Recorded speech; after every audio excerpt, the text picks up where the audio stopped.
Bismillahirrahmanirrahim. Dan hitungan mundur 3, 2, 1.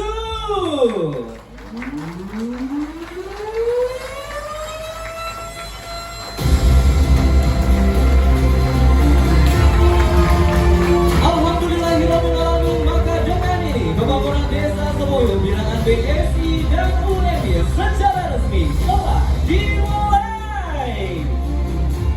Semoga Allah Subhanahu wa Ta'ala memberikan kelancaran, kemudahan serta keberkahan selama prosesi pembangunan. Selanjutnya kami mengundang untuk foto bersama pimpinan Badan Pembina Harian Universitas Muhammadiyah Yogyakarta, Bapak Haji Arba Alexawan Komarok SI, Bapak Profesor Dr. Monsiri Yusuf MSI, kemudian Wakil Rektor Universitas Muhammadiyah Yogyakarta, kemudian juga kami mengundang Kepala Dinas Lingkungan Hidup Kabupaten Gunung Kidul, Bapak Antonius Hari Sukmono, kemudian Ketua DPRD Kabupaten Gunung Kidul, Ibu Endang Sri Sumi Yartini, Ketua Pimpinan Daerah Muhammadiyah Gunung Kidul, Bapak Dr. Anas Haji Satmono dari MA, kemudian Ketua Forum CSR Gunung Kidul, Bapak Arif Wijuyanto, Direktur Eksekutif BSI Maslahat, Bapak Sukaryanto Saputro, serta Bapak Ibu Grup Head dan RCEO BSI. Kami silakan untuk dapat bergabung di atas panggung dan berfoto bersama.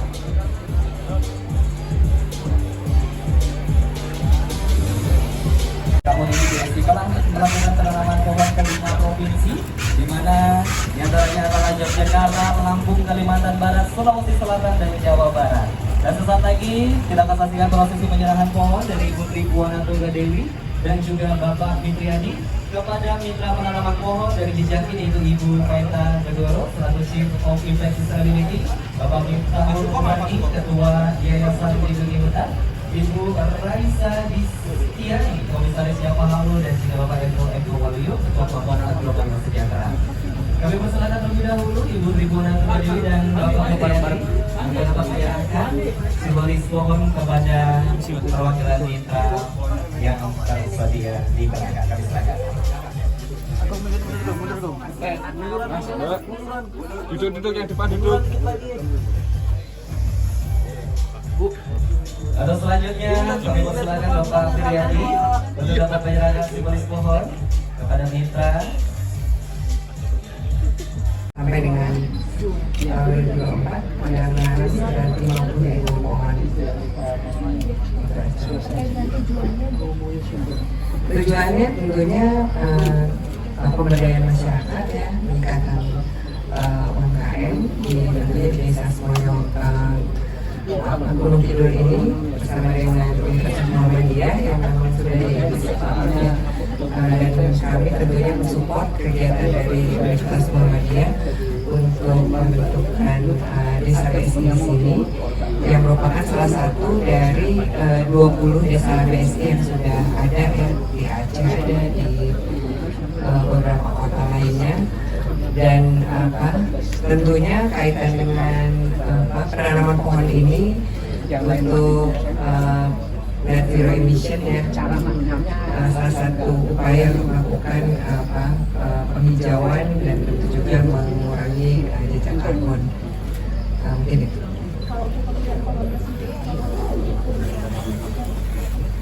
Pemilihan pohonnya kita kerjasama dengan beberapa yayasan atau penggiat lingkungan, gitu ya, untuk menyediakan pohon-pohonnya.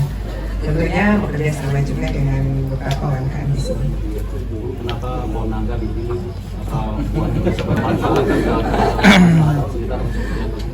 Pohon nangka, ya, pohon nangka tentunya ini ya untuk melestarikan pohon nangka, dan tentu pasti banyak manfaatnya. Bijinya, buahnya bisa dimakan, bijinya juga bisa dimakan juga, gitu ya. Jadi, oh iya benar, buat budak di Jogja, mentahnya juga dicari, gitu ya. Jadi insya Allah ini banyak memberikan manfaat juga untuk banyak orang. Baik, makasih semuanya. Dengan Pak Rektor.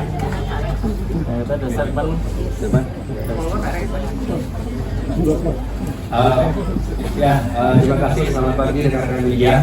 Jadi pada intinya kan perguruan tinggi dan barangkali itu kan berasal dari masyarakat.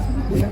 Jadi apapun kemajuan dalam bentuk apapun, termasuk kemajuan dan kemajuan finansial, kemajuan program kegiatan, termasuk juga kewajiban kita sebagai umat muslim, ya, itu harus kita kembalikan kepada masyarakat. Konsep dakwah kan begitu, zakat juga begitu, memperkuat masyarakat. Nah,